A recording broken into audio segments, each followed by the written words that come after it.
Amici di Miss Topolini, vi presento subito un'altra altissima aspirante al titolo di Miss, la numero 46.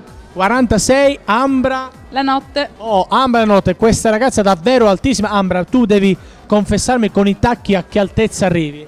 Con i tacchi adesso sarò oltre l'1,90.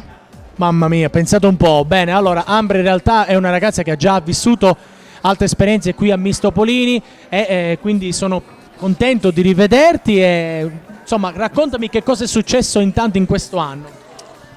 Ma niente di particolare, ho fatto la mia solita vita, sono uscita al karaoke, mi sono divertita, sono andata a ballare ed eccomi qua. Ho capito, bene, intanto lavori, cosa fai attualmente? Lavori, studi? Faccio l'assistente dentista sempre. Ed è tutto bene, ti vedo serena, felice, tra l'altro sei tornata, quindi vuol dire che Miss Topolini in fondo è protagonista delle tue estate qui a Trieste, no? Sì, infatti.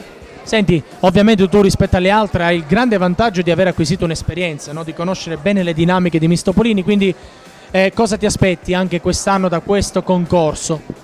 Niente, di partecipare agli eventi, divertirmi e far divertire. Bene, anche perché tu sei molto attenta alla moda.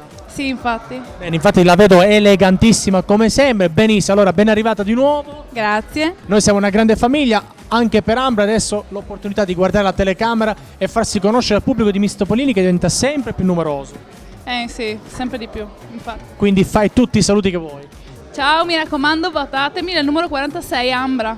In bocca al lupo. Crepi.